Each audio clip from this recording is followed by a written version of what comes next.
Hey, this is Jay from A Stitch in Time in Bemidji, Minnesota, and congratulations! If you click this link, you're probably looking at potentially buying your next new sewing machine. And that can be exciting, but it can also be a little bit nervous because what features do you want? What's out there? When was the last time you bought a new machine or you seriously looked at one? Because, when you go to the shop, they have all those machines on display, and which one is the one that you're going to want for your sewing? Well, today I'd like to go through some of the questions that you can ask to help you find your next favorite sewing machine.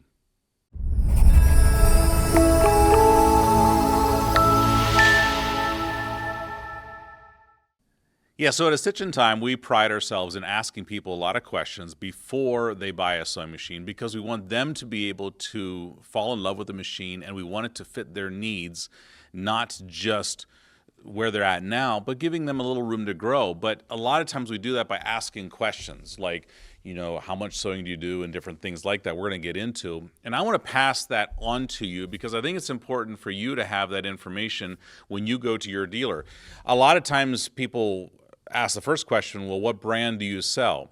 Well, I have a video that I'll put up over here that actually talks about that, which brand is best. And I want you to go look at that and then come back here because it's not just about the brand. It's also about your dealer. And you want to have a good relationship working between you and the dealer, and that's going to be very important as you work through some of these questions that I have here. So the purpose of this video is to help you understand the buying process, help you understand what's out there, and then go from there as you find your next favorite sewing machine. So the first and most important thing I think you should look at on a sewing machine is your needle threader. And there's several reasons for that. And I know what you're thinking. Needle threader, they've been around for years. But yet at the same point, the needle threader is what can keep us sewing long into the future.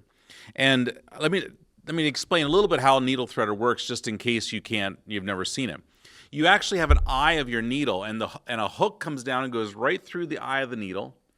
And you position the thread so it's underneath that hook, allowing it to grab it and pull it back through the eye. And it was very finicky because if you flexed it a little bit, the hook wouldn't line up with the eye properly. If the needle wasn't in the right position, up and down, it wouldn't work, and it created some frustration. And so the newer machines have eliminated a lot of those things. Brother was king of this for many years. I mean, they have a needle threader that looks like this over here, and it's amazing. A push of a button, and it threads itself completely.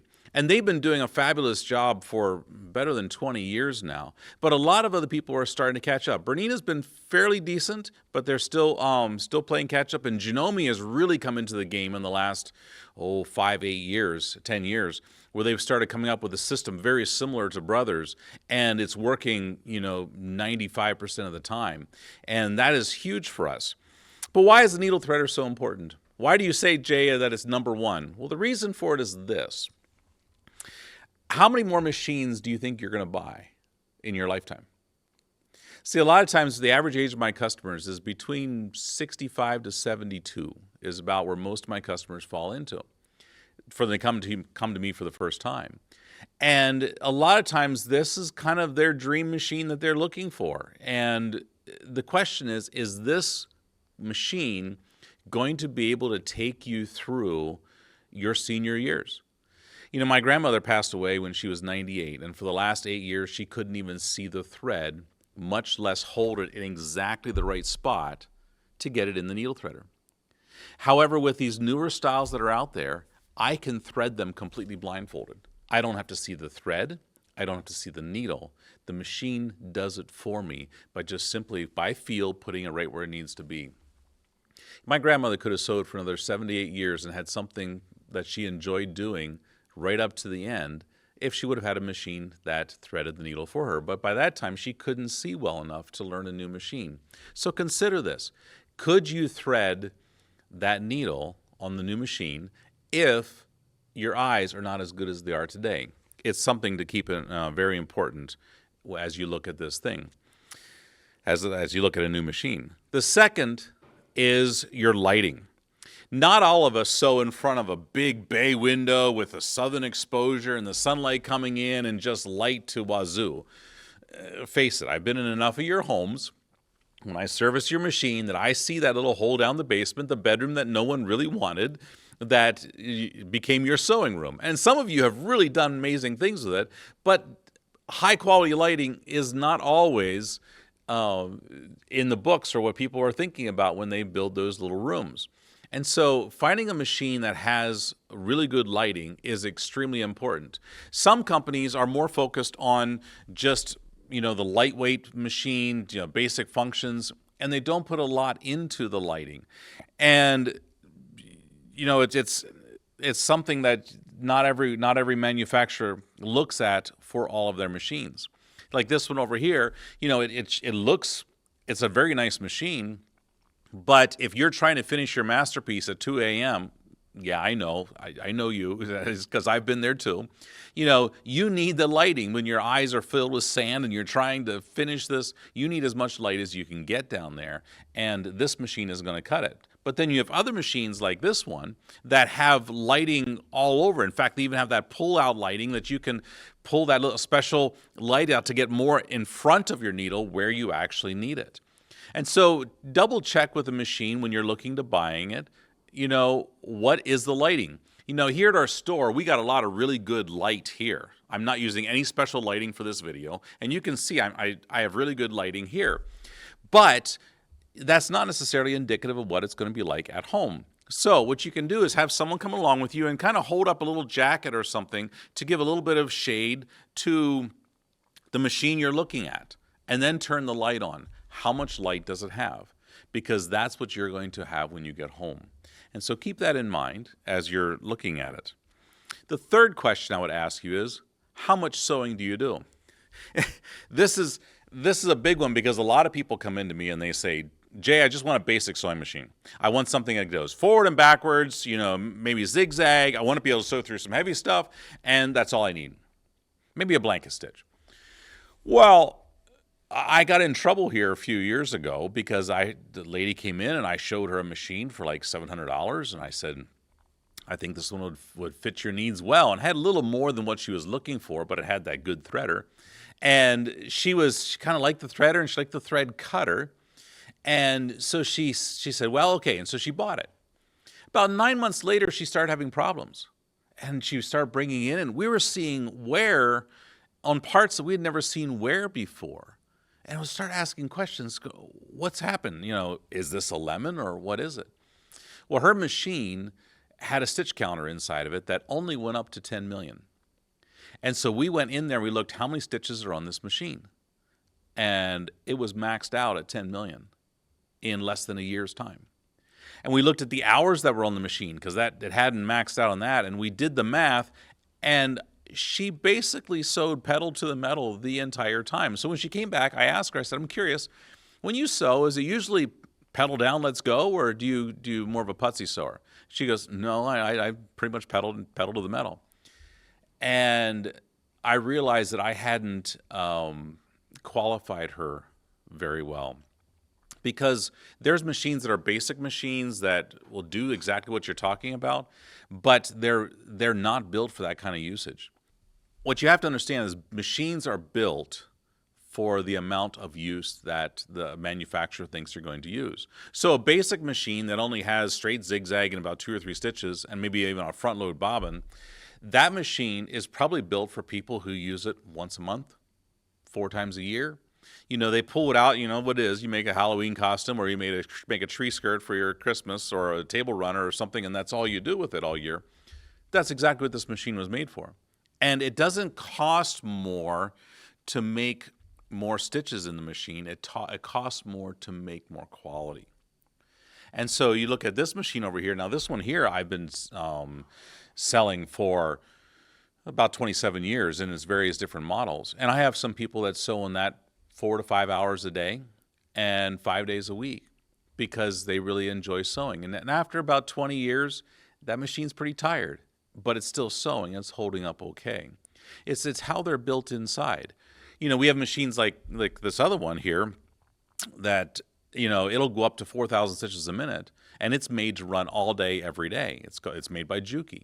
It's a quality machine. Some of the quilters love it because if you want to do a strip piece, what do they call that? You have a strip piece race or something like that to see who can, sew their strips together the fastest. You're going to win hands down every time because you're going to go 4 times faster than every other machine.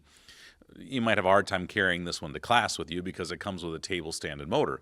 But regardless, what I'm saying is that lady that I had sold that other machine to, she was using it on a commercial scale, even though she wasn't sewing commercially. She was using it that much. And so that's very important. When you're looking for a machine, ask the dealer, is this going to hold up to, and then give him a realistic expectation of how much sewing you would do if sewing was fun again. Because that's the whole reason you're looking for a new machine. You want sewing to be fun, and you want to be able to have a machine that can make it fun for you. If it's fun, you're probably going to end up sewing more. So keep that in mind as you're looking around at different machines, because that's going to make a big difference in the price that you're going to pay for a machine. If you want a quality machine, you're not going to find it for $400. I'm just going to tell you, if you want a quality machine for someone who does a lot of sewing, you're going to end up spending a little bit more than that. And the fourth question I always ask is, what type of sewing are you going to do? Well, I'm going to divide these into 4 different categories because every sewer has its own special needs and wishes on a machine.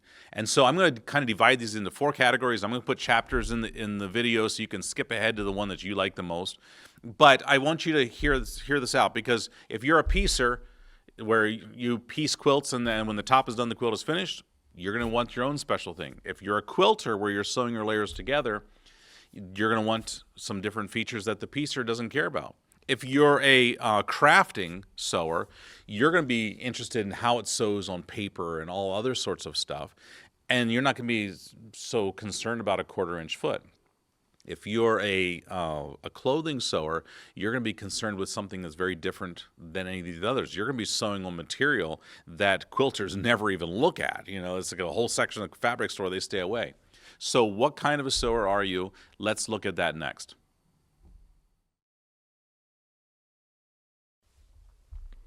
If you are a quilt piecer, you know that you don't need a real fancy machine to do quilt piecing, because many of you are still using those old Singer featherweights from the 1950s. But when we do our piecing, we end up sometimes just making do with what we have, and we don't realize some of the new features that are out there. And I'd like to point out some of those to you. Some of these are familiar with you, some of them are going to be different, but I think it's something you should consider as you look at a new machine. The first thing I think you should look at is needle stop position. On your old machines like your featherweight, you have to turn the hand wheel to bring the needle and the take-up lever to the highest position so it doesn't yank the thread out of the eye of the needle. Well, that's one less step that you have to do if you have automatic needle position. It's been around for 40 years, but still, it is something that is pretty nice to have. The other is memorize needle position. A lot of times in the old machines we had left, middle, right. We had 3 positions we could choose our needle. Well, that's okay if you're only doing zippers or you're trying to get it into just those 3. But when we're doing piecing, a lot of times we have a 1/4 inch foot with a guide, and we want to get our needle just a little bit closer to it for a scant 1/4 inch.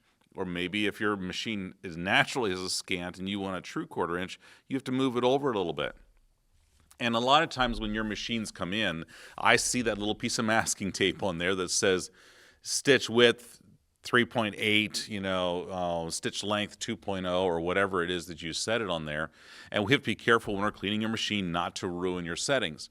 Well, in these newer machines, it can be so precise that you can actually have 70 or 90 needle positions, depending on which model you have, to make sure you can get exactly to where your blocks come out the same. And once you figure that out for your sewing techniques and your sewing habits, you can memorize it so that whenever you select that stitch, it comes back to your settings. You don't have to have the tape there. You don't have to remember it, and it can save you some struggles in that way.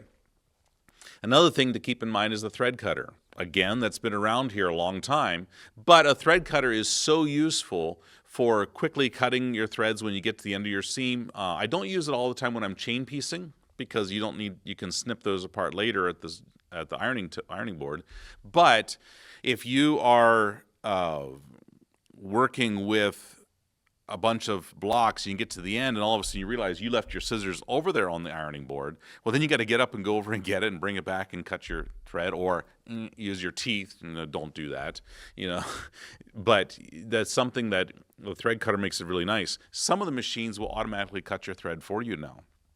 Like if you do a locking stitch at the end, it'll automatically cut your thread for you, which is pretty handy because all you do is just say lock stitch, cuts it, and away you head off to the ironing board. It's very handy. Some of the machines also have a foot pedal next to your they have another pedal next to your foot pedal. So you can be let off your foot pedal, reach over, cut your thread, and you are good to go. It's very, very handy, and it's nice if you sew in your stocking feet, you actually can reach over and feel that and cut your thread without ever taking your hands off the material. It's a handy feature, not absolutely necessary, but again, I'm trying to point out the things to you that you may not have thought about on your own. Another one is your automatic presser foot lifter.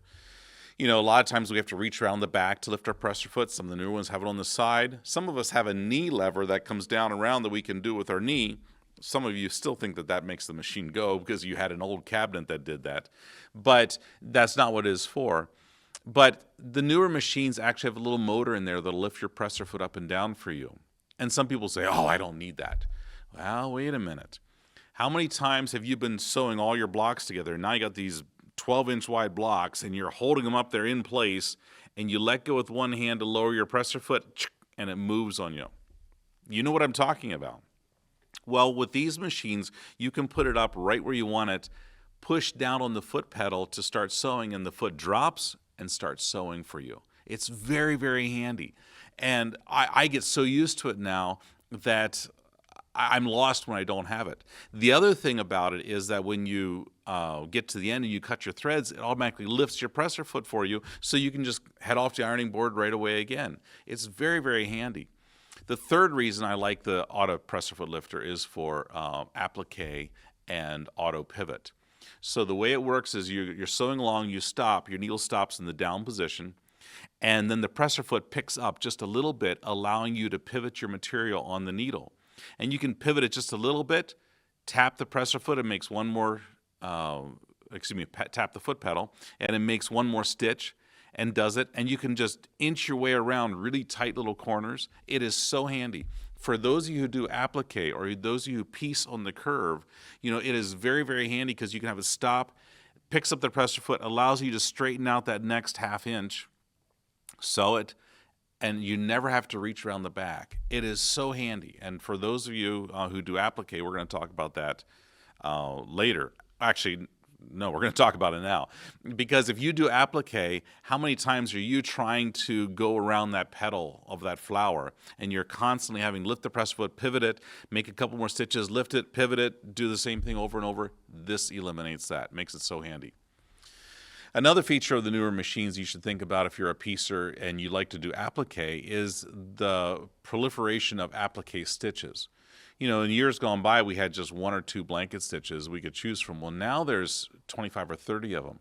And some of them work with embroidery threads. Some of them you can use the really heavy king tut, and it looks like it's hand quilted or hand pieced or hand appliqued, And that is a really handy feature that you can find exactly the look that you want. But a lot of times if you have a corner and you have all the dog legs coming in there for the blanket stitch, and you get to the corner and it turns, and then it's got all these ones and they cross over. Well, now they actually have a feature called at tapered corners, where it'll taper that and kind of like miter those stitches in the corner, so you don't have that weird overcasting one stitch over the other. And so it's kind of nice. It's not something you're going to use all the time. But if you do applique and you like to have nice, precise corners, it really works nice, especially if you do satin stitch applique and you got to come out to the end of a point of a star and it's doing that satin stitch. Well, now you can actually just hit the taper and it'll taper out to a point, pivot, hit taper on the other way, and it'll taper back to full size, and you have nice, sharp, crisp corners to your stars. All neat features that you may not have been aware of.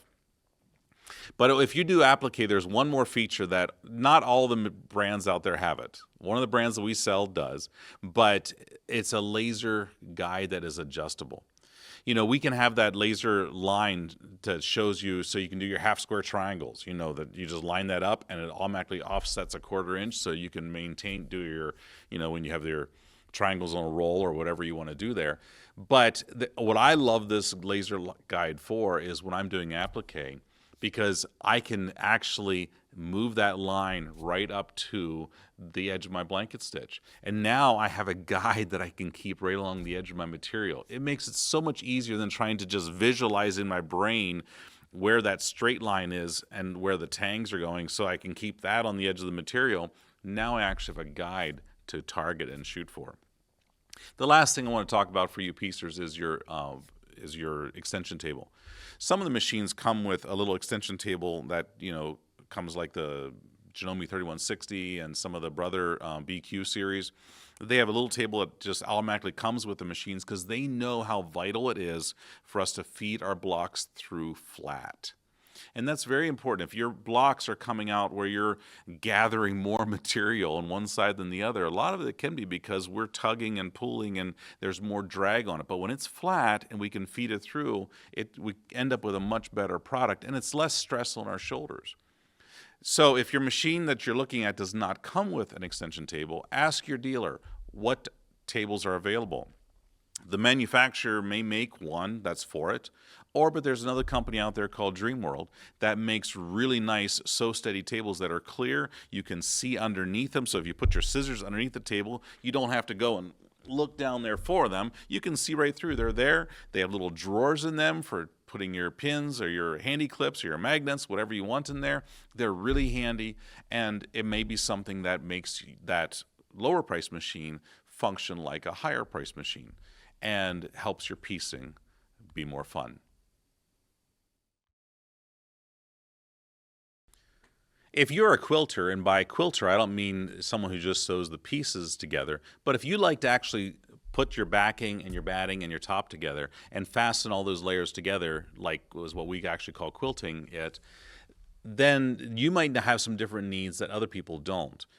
And so because a lot of us would like to do some of the smaller projects on our own, you know, we would like to be able to finish this completely, because what happens is if you give a quilt to someone else, they're going to look at it and say, "Oh, did you do this?" And then you're going to say, "Well, I pieced it, and then Mrs. So-and-so or my friend so-and-so quilted it on her long arm." And she's going to say what everyone else does. "Oh, okay. It's nice." You know, all of a sudden, it's not your quilt anymore. It was a team effort. You had someone else do it. So some people like to actually finish the quilts on their own. They wanted to quilt it. Well, if you're a quilter, you know, then you're going to have some special needs for a machine that piecers won't. And the first thing you have to consider is how much space to the right of the needle do you want? Because this is extremely vital.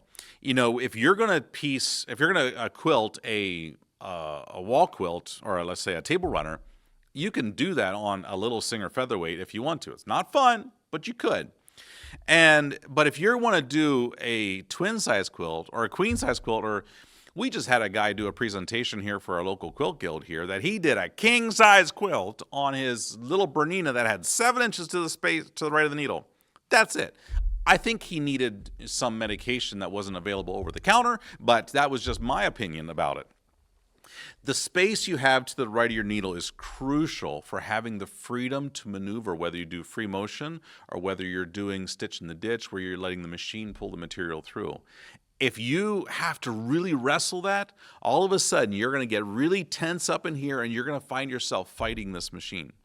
But if you have a lot of space, you can just roll it up in there and then you just let the machine do its work. And all you're doing is just feeding it into it. And it's so much easier. You know, most brands out there have machines that have 11 inches of space to the right of the needle. And if you don't know what yours is, go measure it. Take a ruler and put it down there. Most of the older machines, you know, that in the entry-level machines have between 5 to 8 inches.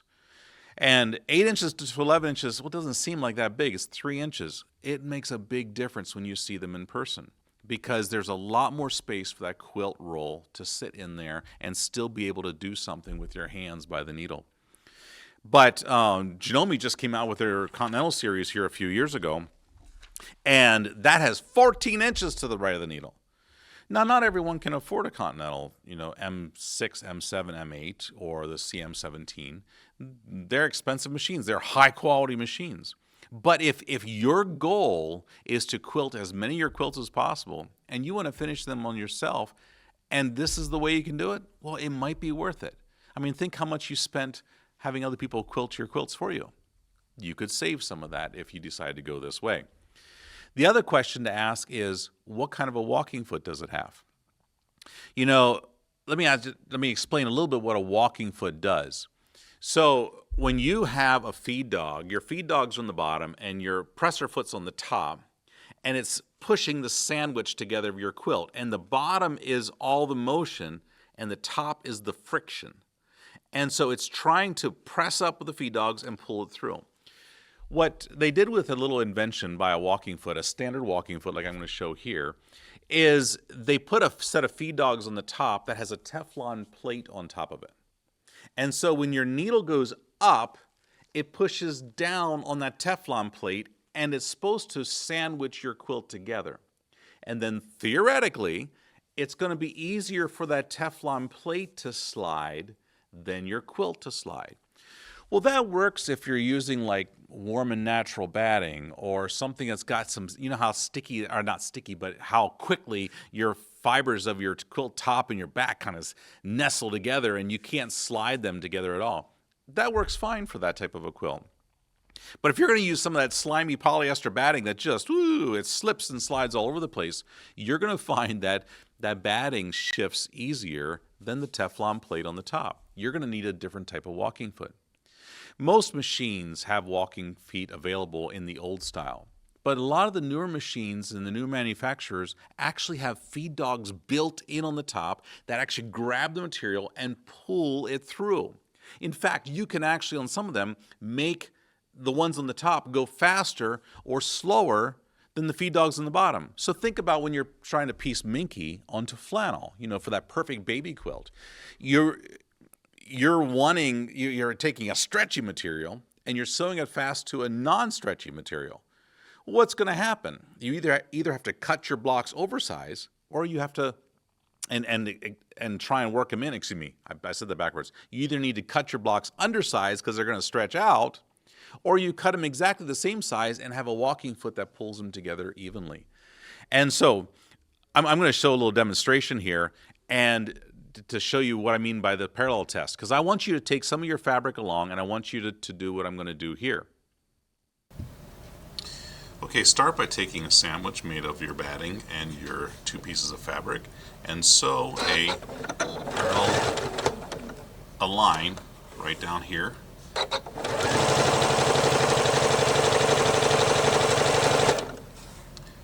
Put your threads.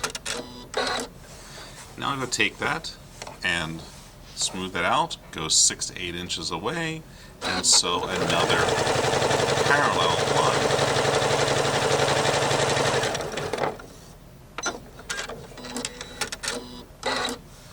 Now on most of the cheaper machines, or machines that don't have a built-in walking foot like this one, if I start stitching down across here, I'm going to get this lovely little wave that's going to go over that.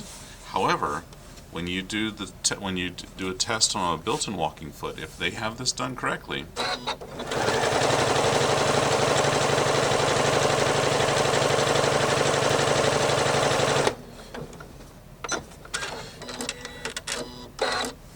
it should be perfectly flat here and here. None of that little wave. That's the power of a built-in walking foot. So take that piece of material with you and do that at your dealer's store, because it's going to be very important to you to make sure that your machine that you're looking at is going to be able to move those layers efficiently.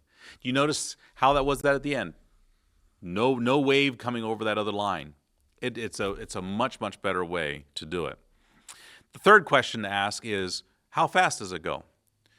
Most speed may not be your friend at first. I have a lot of gals when they get started free motion quilting or things like that they really get nervous because the sound of the machine going really fast, their eyes get big and they feel like they got to be going really fast. And you don't have to, because if you put the feed dogs up and you start sewing at full speed, your material's still going, like that along there. Well, now you just start going like this. You're not going really fast. And so it's a hard time to get used to it. But the reality is that every gal that I've talked to that has learned a free motion quilt, they run into the same barrier within the first 6 months of their quilting, the speed of their machine. They find themselves constantly have to slow down, and so they don't get ahead of the machine and make really long stitches. Because if you get those long stitches, that's when you get that eyelashing underneath it. That looks terrible. I know they're going to put it up against the wall and they won't see it. No, they're going to turn it over and look at it and say, oh, this looks terrible. And you want to prevent that with as much as possible. So by having shorter stitches and keeping that stitch length nice and tight, you're going to have nice stitches both top and bottom. So how fast can the machine go? Well, most of your machines today will go between 800 to 900 stitches a minute.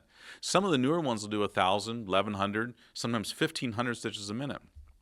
That's going to be important to you because you're going to need the speed once you get practiced more in doing your free motion quilting. The fourth question is, how does the free motion system work? I talked about that a little bit with speed. This is crucial.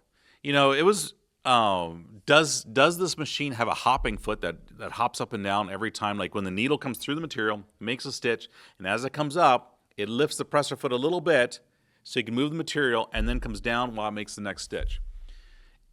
And what happens is you get this thrashing machine sound, of everything, and it's not user friendly. The newer machines have a foot that you can either get for it or it comes with it, that you can lower your presser foot and it comes down and just glides on top of the material. You actually have a little screw that you can adjust it so that it just is just high enough that it doesn't let the material hop up and down, or trampoline as we call it. But it also doesn't press down and prevent the material from moving underneath it. It makes it so much easier when you're free motion quilting if you don't have to have this banjo string tight hoopsing system or holding it while you're doing free motion quilting. If you can just do it with your fingertips, it's so much easier on your body, it's easier on your hands, and it's more enjoyable. What kind of foot does this machine come with? The other thing is, does it have a stitch regulator? It was about 21 years ago, I think, Bernina came out with their first BSR, Bernina Stitch Regulator. And they took the red light that was on the bottom of these mice, and they put that on the bottom of a presser foot, to see how fast you're moving the material. And it was amazing innovation. But I found that something happened over time. People found that it was training wheels, because when we first start free motion quilting, we're scared, and trust me, my joke is that ladies can quilt this way better than us guys can, because you have to think backwards. I know, don't get mad at me, but that's just the way it is. Because if your needle's here and you want the needle to go that way, you have to push the material the opposite direction. So if you want the needle to come towards you, you got to push away. If you want the needle to go to the left, you move to the right. It was just completely backwards. I can still today only do it for about 30 seconds to a minute before my brain short circuits and I start getting a really wonky zigzag line and looked like I went down a Gothic trail. And so I have to stop and just kind of shake it off and then keep going again. With a stitch regulator on them, you can go for a little bit and then stop and think about where you're going to go next, and the machine waits for you. And then as soon as you start going, it speeds up as you speed up the material, and slows down when you slow down moving. This is awesome if you ever work with rulers, because you can actually take rulers and get perfect arcs, perfect stitch in the ditches, things like that with rulers that we couldn't get before. And the stitch in the stitch regulator helps us make all those stitches look so nice. I'm going to give a demonstration here just to show you a little bit how it works with free motion and how it also works with rulers.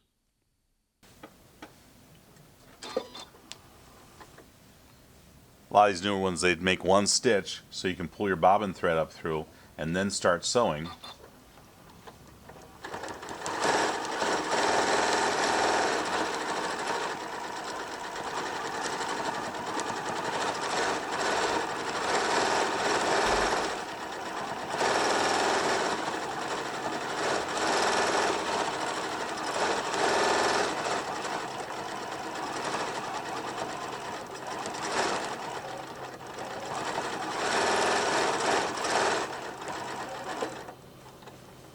So you can easily do your nice stitching around there. It just, as it's moving, it's like it's on now, but as I move slow, it goes slow. If I go fast, it speeds up for me.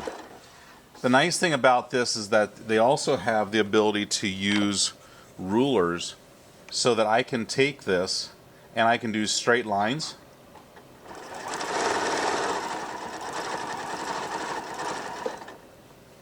And that's for like stitch in the ditch, you know. So if you have something that you want to go down, or if you want to use other rulers, you know, you can also then do where it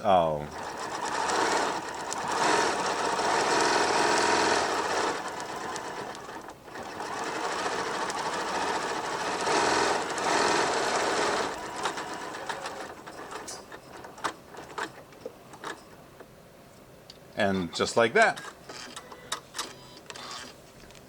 There you have it. Oops. I think I got a little bit of a thread shred there.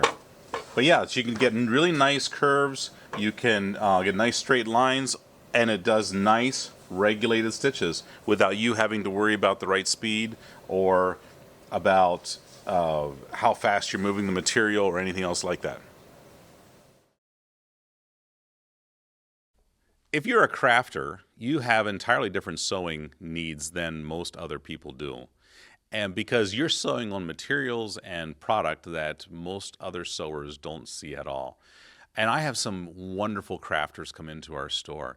They're sewing on, they're doing felting with their machines. They're sewing on cards. They're taking the Christmas cards they got last year and they kind of liked them, but they wanted to dress them up a little bit, so they put fabric or another piece of paper over top of them and use some of their decorative stitches on top of them to decorate them and make them look so nice.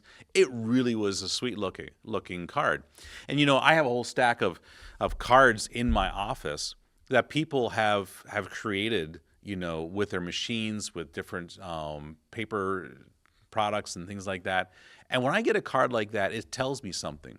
It tells me that someone cared enough that they're not just going to write a thank you card, but they actually took the time to make a card, and it just meant something to me.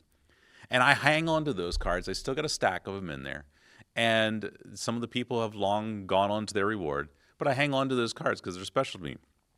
So what are some things you should look at as a crafter for a machine? Well, one of the first things I think you should look at is how thick of a material or how thick of product will this sew through. Because if you are into crafting, like you're making bags or you're making leather purses or things like that, you know, little clutches, you know, you're going to be running through some thicker stuff that nobody else goes through. And you're going to need a machine that's going to be powerful enough to go through it. You're going to need a DC motor instead of the standard AC motors, which might not mean anything to you, but remember the old machines when you had to kind of give it more gas to get over the hump and then you busted needles? Well, the newer machines have DC motors in them, and it's been kind of the standard for the better quality machines for the last 25 years, but I'm just giving you a heads up. There's still some of the AC motors made out there, primarily in the cheap machines. And you're going to need some power. You're going to need to have the thickness that the presser foot can go up over. You're going to need to have a number of those things with that. The other question is, how many stitches does it have? You're going to be the one that you can take some of those metallic threads, or you can take some of those iridescent threads or glow-in-the-dark threads, and you can sew them into things that are then going to come out later. And this is useful when you're creating some of those cards I talked about at the beginning, or if you're doing heirloom sewing. I have a gal that she made a christening gown for her grandchildren, and she used a wing needle and some heirloom thread and used some of the old decorative stitches in her machine that nobody else knew what they were for. And she said, "Oh, these are great." And it looked like someone with a bone needle had made these big holes. It was the most exquisite looking little garment I've ever seen. And a lot of our machines have those stitches built into them, but people don't know how to use them. And if you're one of those sewers, consider what all stitches are there. There might be some there that you don't realize what all they can do for you. So keep that in mind. The other thing I think you should be looking at if you're a crafter is the size of the free arm. You know, that free arm where the bobbin sits in there. If you're used to getting into, you want to get into sleeves or pant legs or stuff like that, or you want to sew at areas where most people aren't getting to, the size of that free arm is going to be very important. One of the gals that bought a machine from me, she sewed head coverings for the Mennonites, and those caps that the Mennonite ladies would wear. And she found out that the size of the free arm and the size of the needle threader mechanism was too big to enable her to do what she wanted to do with her machine. And so she ended up trading it back in on a different one. So it's just some of the things I think you should look at. Take along some of the things you want to sew on. Is this machine going to handle it? If your dealer won't let you sew on the machine, then you need another dealer, because that's why we have them there. We have them there to make sure that before you walk out the door, it's the machine you want.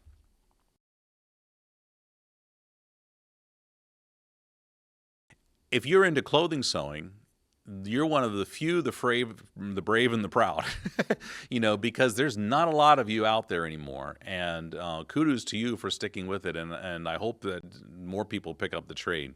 But clothing sewing has whole different types of needs. And one of the things that I think you should be looking at is what's the first thing you do at the beginning and end of every seam? A lock stitch or back stitch, whichever you want to call it. And the newer machines either have the option to turn that on automatically or to select a stitch that has it built into it automatically. And so what I'll do is when you lower your presser foot, it'll automatically do a ching ching back stitch and then start sewing however long you want. And when we get to the other end, you just tap the reverse and it automatically does a back stitch. And you don't have to be sitting there and holding that reverse button all the time. It makes it a lot nicer and faster to go. The other is auto pivot. So I explained this earlier for the piecers. That's where the needle stops in the down position, and then the presser foot lifts up just a little bit to allow you to either pivot the material or to shift the fabric underneath the material. I made a couple shirts back about 20 years ago before I knew better. And the part that almost made me lose my faith was my putting the collars onto a man's shirt.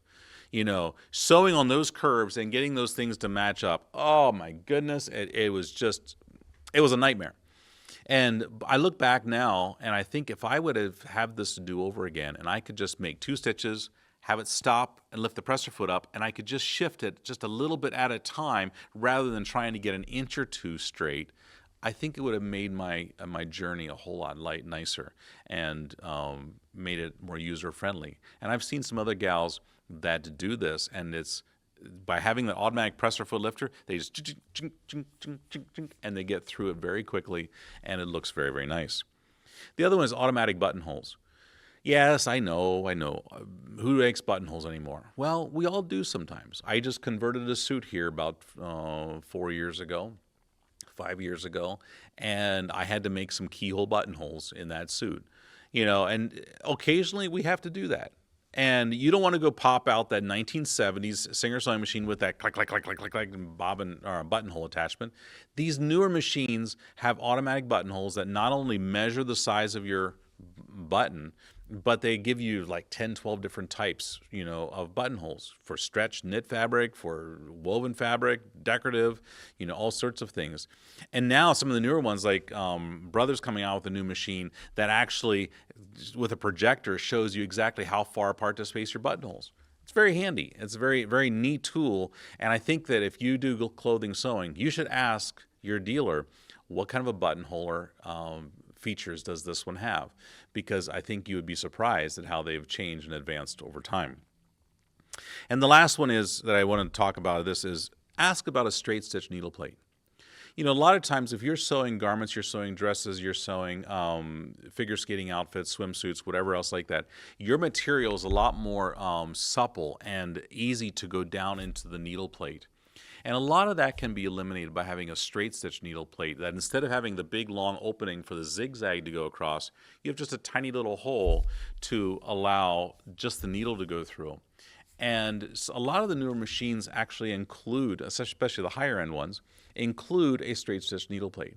And what's nice is they also have the sensors there so that when you put a straight stitch needle plate on, it lets you only select the stitches that won't bust a needle by hitting the plate.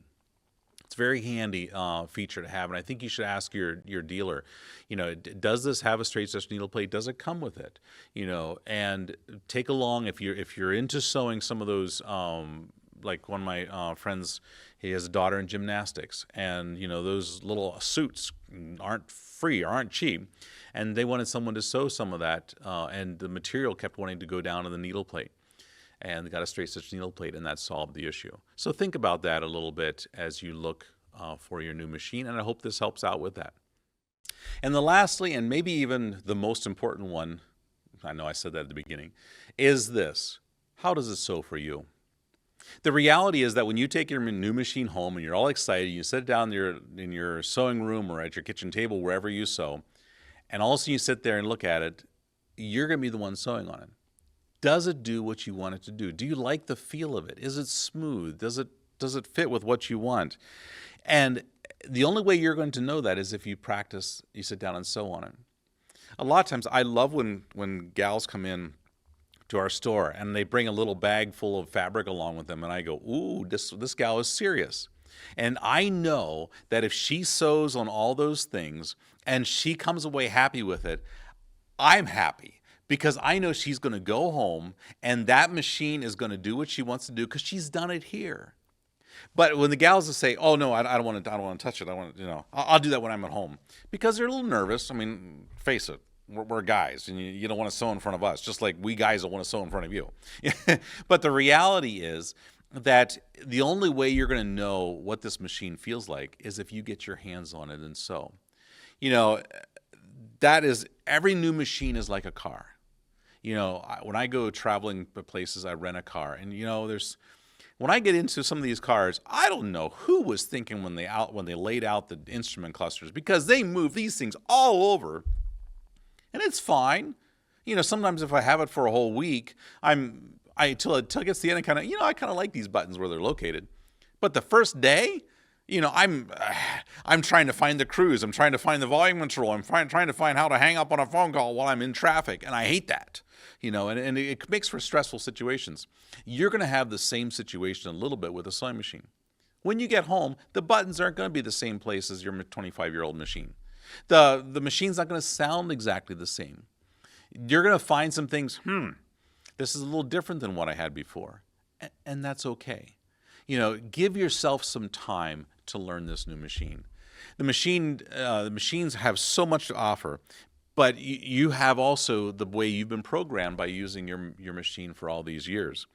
And you want to have a smile of knowing that this machine is able to be an extension of yourself and that you can find joy in using it. And the only way you're going to do that is if you get your hands on it and sew. We have about 30 machines out here on our floor that we have ready to sit down and sew at. Why?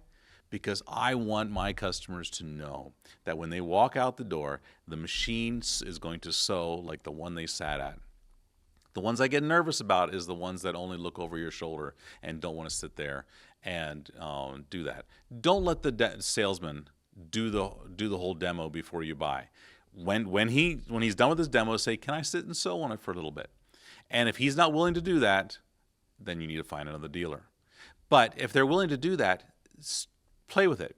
Don't try all the different stitches. Practice putting pieces together. Practice using the thread cutter. Practice threading the machine. Practice winding a bobbin. You know, all the basic things that are there. How do you select your stitches? How do you change your stitch length? How do you change your stitch width? Can you do it on the fly? You know, all these different things that you can just play with it while you're there is going to help you feel much more familiarized with this new machine. So when you drive it off the lot, you know where the buttons are. And yes, it's going to take a little programming, but you're going to be able to do it, and you're going to be able to find the joy in your new sewing machine. Well, I hope that this is helpful for you. I hope this can make you a better educated purchaser of a new machine. If you have any suggestions or things that I missed, please put them in the comment below. And who knows, might even make another video about them. But that's the big thing is we all have different tastes. We all have different needs. And I hope that this can help you find your next dream machine. Take care. And from A Stitch in Time in Bemidji, I wish you the best.